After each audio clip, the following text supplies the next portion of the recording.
and welcome to the Real Biz Life Chronicles, where we discuss all things business, branding, and life. I'm your host, Tracy. Remember, if you do enjoy this episode, we ask that you please like and subscribe to our channel below. My guest today is the founder and principal lawyer of Quest Legal and has been a lawyer and run businesses for over 24 years. And today he's here to share some tips with us on protecting your brand and intellectual property. Juan Perez, welcome. Thanks, Tracy. Great to be on. Thank you so much for making time for us, Juan. I thought we would start with what was your decision? What led you to becoming a lawyer? Oh, well, that decision was kind of made for me by my parents when they told me that I was just too good at arguing and I should stop arguing. But if I was to continue arguing, I should at least make some money from it, so be a lawyer. And I don't know. Love that. That's great. I love that. I think my parents might have said the same if I hadn't loved art so much. Yeah, parents have a way of influencing us, don't they? And that was a very young age. I must have been 6 or 7 when, that little seed got planted. That is young, my goodness. And what are you originally from, Perth?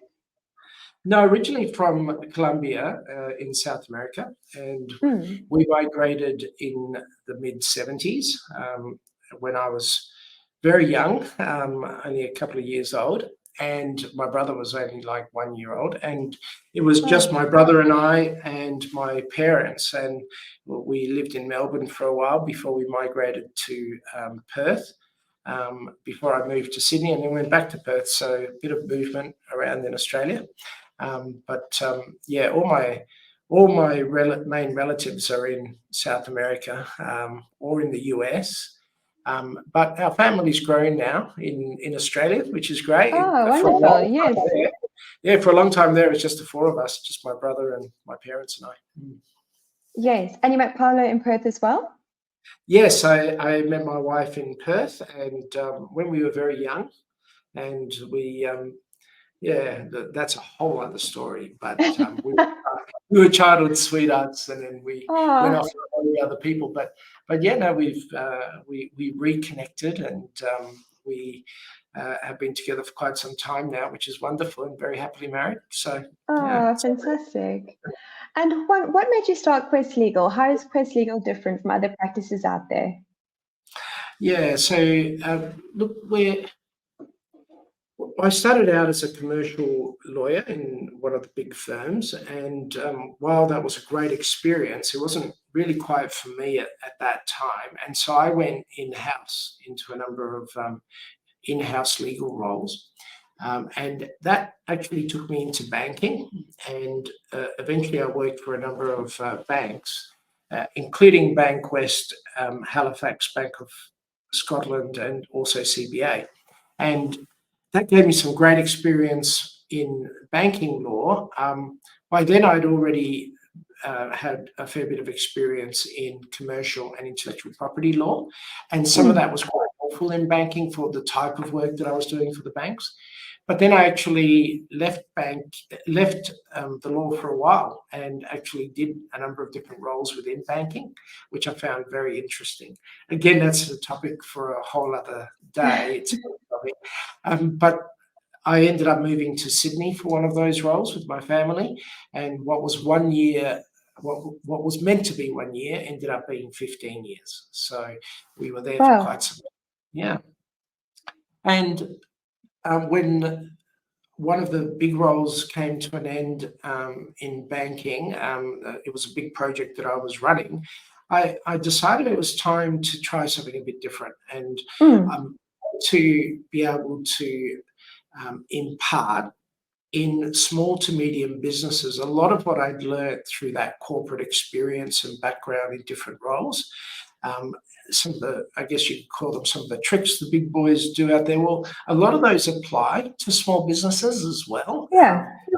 And Quest Legal emerged and grew from that, and to what it is now, which is really a business or a law firm that can really help businesses thrive and grow by working through their growth plans and making sure that our legal advice and support grows with them. So that's our vision. Yeah. And Juan, I know this is an area that often gets looked by a lot of business owners, and that's why I was so excited to have you on, because I find, as business owners, we spread so thin, we're thinking about 101 things at a time, and often we forget one of the most important facets, which is the legalities around branding and intellectual property. Perhaps if you could please give us some context around how brand protection fits within the world of intellectual property.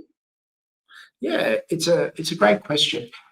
Intellectual property, as far as the law, is one of my very favorite areas. And as a firm, we specialize in this area.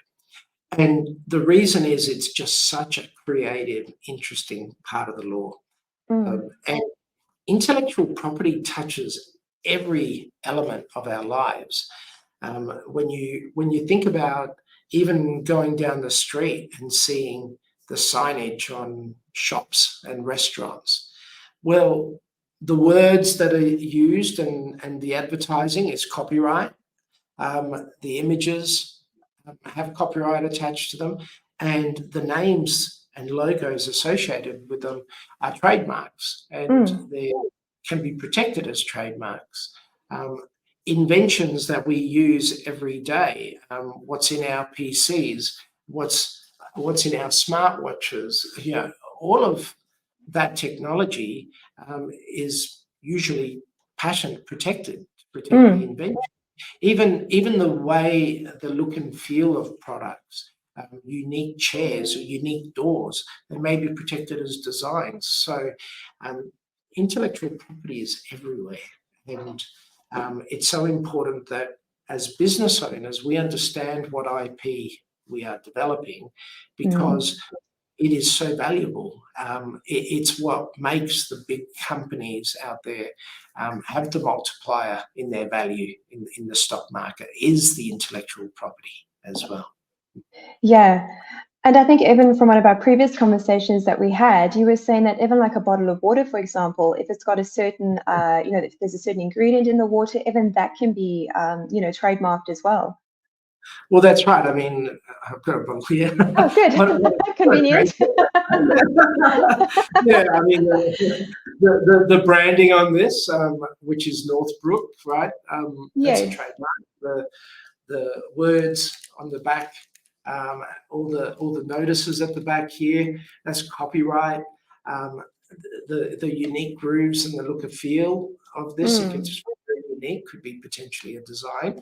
And if they did put in some kind of secret ingredient, which they shouldn't because it's water, but if they did, and everyone just got a real buzz from it and it became a killer product, then that may be protected as either confidential information or as a patent as well. So even something as simple as this, there can be lots of intellectual property as well. Yeah, fascinating.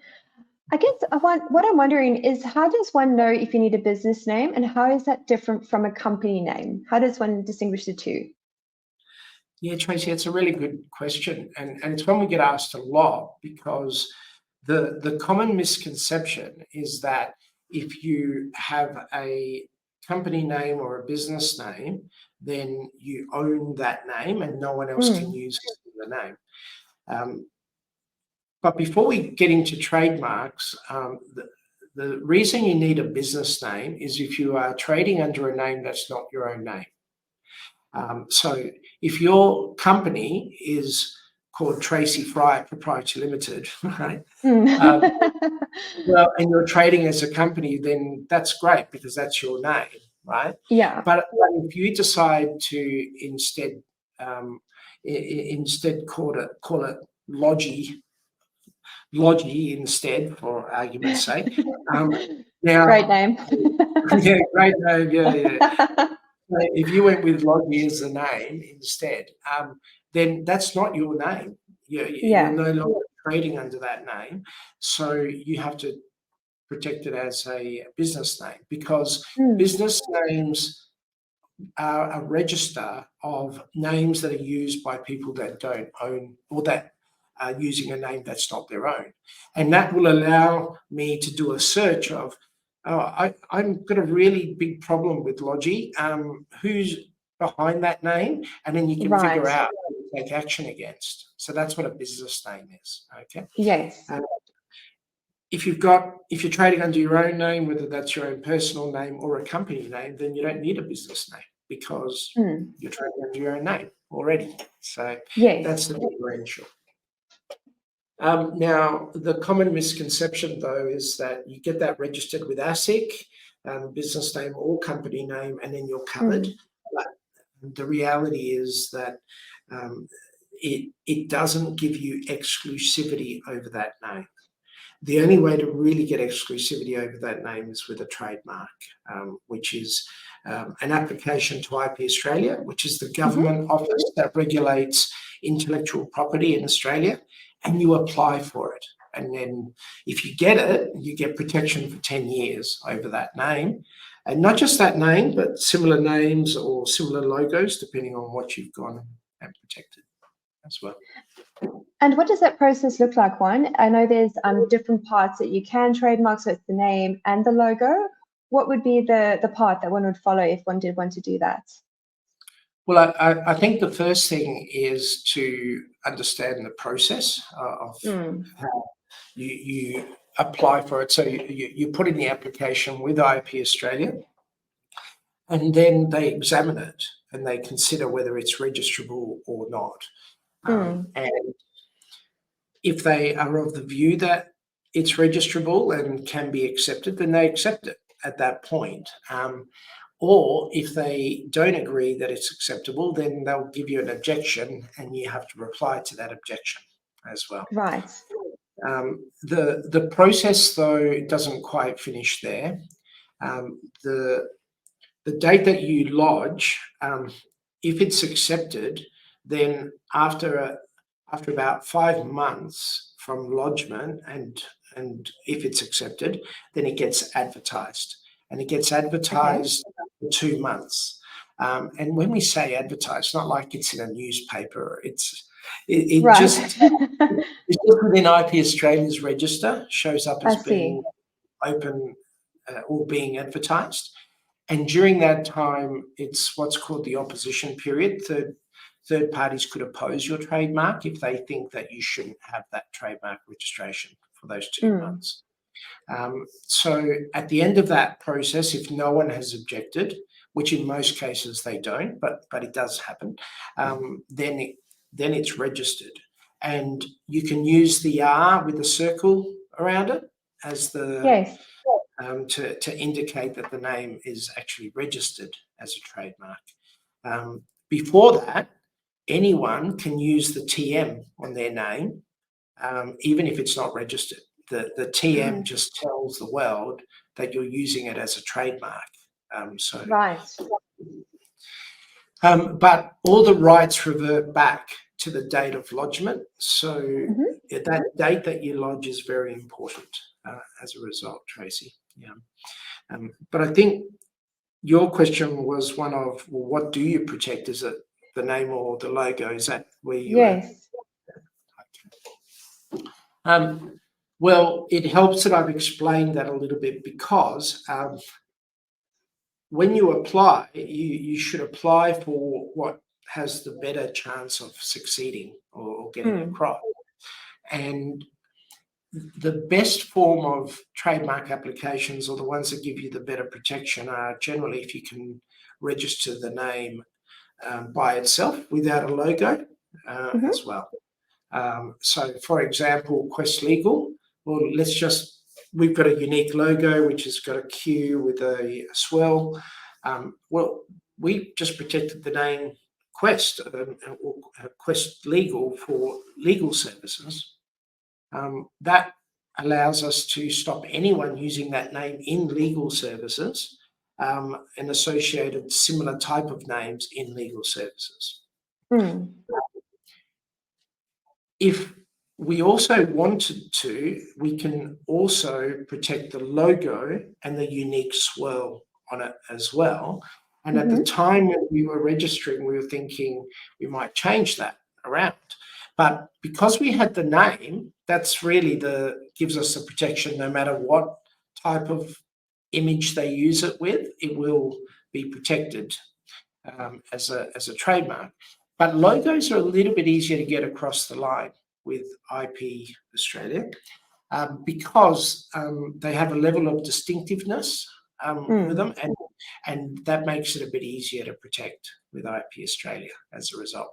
So for that reason, where possible, you try and protect both. You protect the name and the logo. But if there's a budget constraint or the name is very strong, then you just proceed with you can do just the name if that's required as well. The other reason is that if you protect the logo only, then there is a potential argument from someone that their logo is quite different to yours. But if the names are very similar and so forth, it's going to be hard for them to really defend that or to do that as well. Does that make sense at all? It does, yes. It's such important information. So thank you for walking us through that one. I guess in terms of costing, what would one be looking at? Because I think from what I understand, you pay per application. Is that right? Yeah, you pay per application, but there's also a fee if you go in additional classes. So the Trademarks Office, when you apply, there's 45 different classes that you could apply into. For example, Northbrook, if they've got the trademark, right, for bottled water, well, great, but they won't have that protection necessarily for computers because they're not computers, right? Which would allow someone to set up Northbrook computers if they wanted to. So you've got to pick the classes, and there's two types of classes. You have goods and you have services. So for our clients, we've got to figure out what is it that they're selling? What is it that they need to protect? Is it a good or is it a service? Or in some cases, both. They're actually doing both types of product or service, and they may need to protect in more than one class, depending on what it is that they're doing. And that impacts the price. Most of our clients get away with one or two applications in one or two classes. And then from a basic cost of around $1,200 to, in most cases, around the $3,000 mark. We're not talking a huge amount of spend, but it really depends on a case-by-case basis what it is that they want to protect, and also whether they want to go international as well. So this is for Australia. International's the next step up. And what does that look like, Juan? Is it quite an extensive process to go international? Again, you'd probably be surprised. It's not quite as expensive as a lot of people might think. I guess the first question is, do you need to go and protect the brand internationally, really? And the answer is, if you're going to sell your products under a particular brand overseas, and that might be through online sales, well, then you need to protect it in that country where you're doing so, because if not, you could be breaching a trademark over there as well, not know it.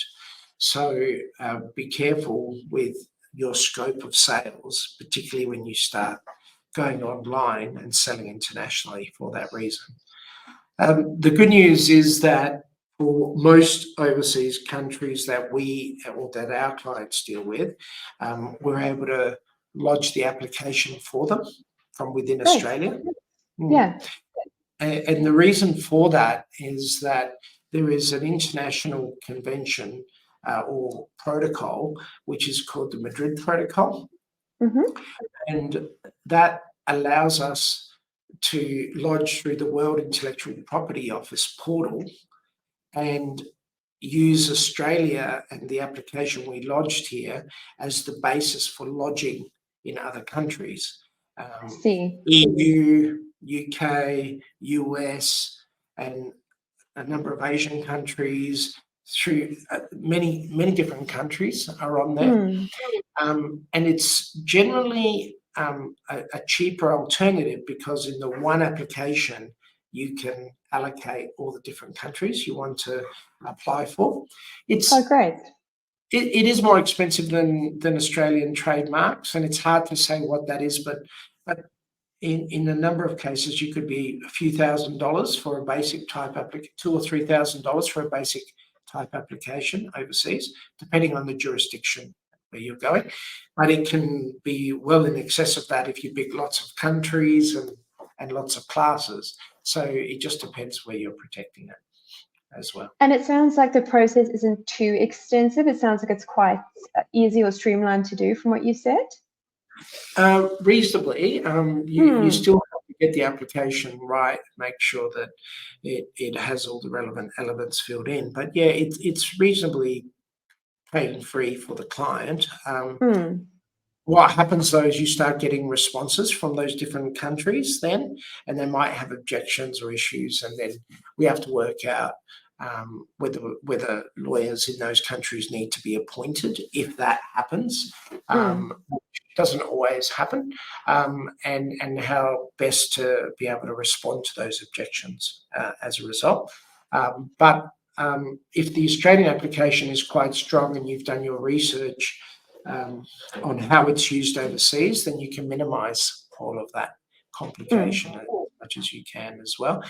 The one thing that's important is using that protocol is if you lodge within 6 months of lodging in Australia, then the rights revert back to the date that you lodged in Australia, and you get what's called the same priority date as well in Australia, which can be very valuable because some trademarks get lost by the space of minutes, like just because someone gets in before you. So wow.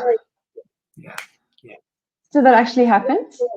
Yeah, we had a client that we suspect it was an inside job, right? And this was a detective hat coming out. But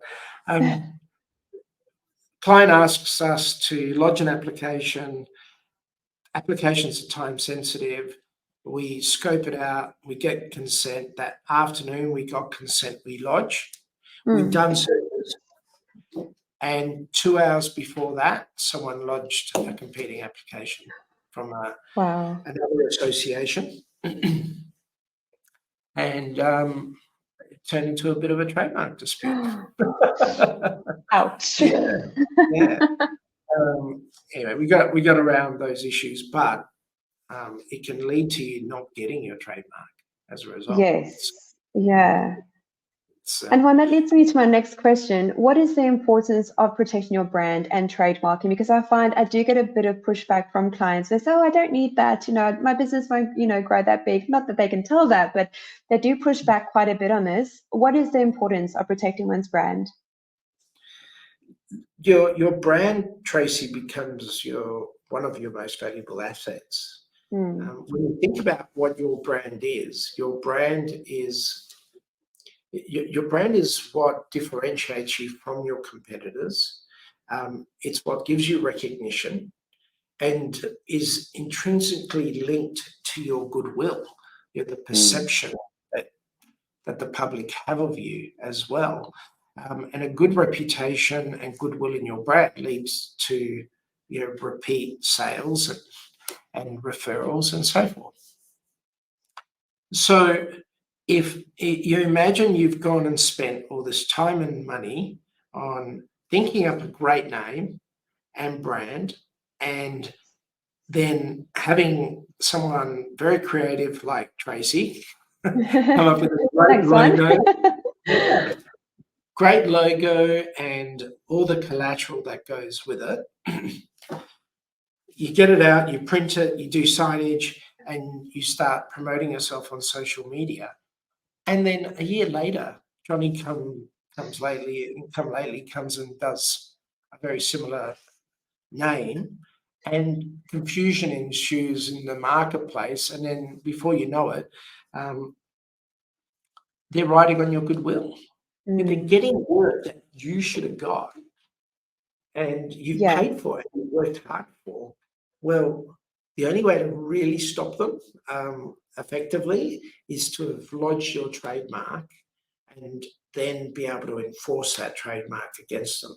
You issue a cease and desist, and if need be, you take court action to actually stop them from doing Yeah. what they're doing. So how important is it? If you value your name, you value your brand, and you want to avoid any confusion in the marketplace, it's not an expensive exercise in the scheme of It's things. not. Just get it done. Yeah, Yeah, completely. yeah.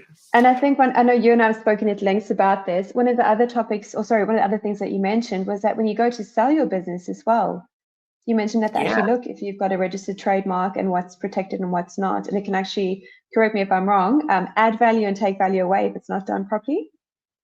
Oh, well, absolutely, because if someone's buying your business, and particularly if there's a goodwill component to it, then they will ask, well, have you protected your trademark? Because I'm buying that. And if the answer is no, so, well, why not? And what am I buying? Yeah. Am I at risk that the moment I buy this, a third party comes along and says, hey, that's actually not your brand, it's mine Yeah. as well? It does take me to an important point, which is that you don't just register a trademark in order to be able to stop others using your name, which is essentially using it like a sword, to stop someone to attack. But you also can use it as a shield, because it's a response. So should a third party say that that you're infringing on their market or their brand as well. So for both reasons, both offensive and defensive technique, it's important to get a trademark as well. Yeah, and I see it happen so often with clients as well. They'll have the business name, but they haven't looked on the social media if it's available, and then there'll be like 5 other accounts. What's the process one would take, or what's the action steps one would take if you did notice that, someone down the road has the same business name as what you do? Yeah, I think, well, you touched on something there which is important about when you're planning for a name or you're considering a name. And then if I can answer your question second to that, because it kind of Yes. links.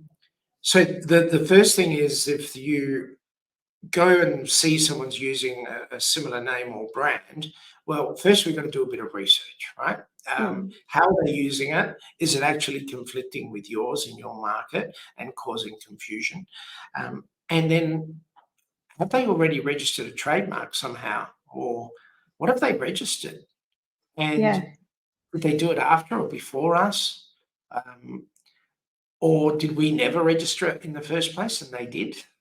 So, yeah, a client of ours, and I've given this example a number of times in seminars, a surgery that has been operating for many years, and they had a competitor open up only a kilometre or so up the road, and they called themselves a very similar name. And that competitor obviously didn't really check, or if they did, they really didn't care. Yeah. So our client was in the situation that you mentioned, that they had someone infringe their name. The confusion that ensued was incredible. They had patients going to the wrong clinic, asking for doctors that weren't there because they were at the other surgery. They had patient records being sent to the wrong clinic by hospitals. We're talking some pretty serious breach of privacy here. Massive. It was a real risk. So what did we do? Well, we did that research I mentioned to you to figure out what was going on, and it turned out that they were just starting out and they just decided to go with a similar name. So we issued a cease and desist. When the cease and desist was issued, they ignored it. So phone call. They ignored it. Wow. Yeah, they ignored it. So phone call to the owner. We gave you this letter, or we sent you this letter. What are you doing about it? Nothing. Well, this is pretty serious. We don't want the matter to escalate unnecessarily. To this particular person, I said, if you don't understand it, you should get legal advice. To their credit, they did. And as soon as they got legal advice, the whole response changed. They actually came to the party. We were able to negotiate the time frame for them changing their signage, changing all their materials. Such a big job. Expensive exercise to do all this. Yeah, not very nice. But no. But that is why it's so important to do your homework first and work with someone like yourself before you set everything up and spend the time and the money and a lot of it, and then it backfires. Absolutely right. Yeah, that's absolutely right. So that's the answer to your question, is what do you do about it? Well, firstly, in our case, our client had taken our advice and lodged trademark applications, and had them registered. So we were in a much better legal position as a result. Definitely. But had we not done that, then, because with trademarks, it's first in, best dressed, right? If we had not done it and we'd written a letter of demand, the other side's lawyers may have gone and said, oh, these idiots, they're issuing letters of demand without a trademark. Quickly lodge it. Come on, let's lodge it. Yeah. It's a lot harder for everyone. There's potential ways of responding to that, but the point is that you don't want to be the last one to lodge an application. No. Thanks so much for explaining, Juan. One thing I do want to quickly touch on before we jump off is terms and conditions. You, at the end of last year, your team and you helped Design Studio Perth redo all our terms and conditions and our agreements, which is also another important part of business. Do you mind to walk us through the importance of terms and conditions and how that impacts the business? Yeah, of course. Look, when it comes to terms and conditions, and I should say here that today we're talking about intellectual property and in particular trademarks. Yes. But when it comes to terms and when it comes to other areas of the law, we are general commercial lawyers, so we need to be able to understand the legalities of running a business. A very important element of that is making sure your terms and conditions are right for your particular customers. Now, if you don't have clarity on that, then what you're asking for is confusion. And that is what lawyers love, is when there's confusion, because usually it just means, hey, dispute, work, great.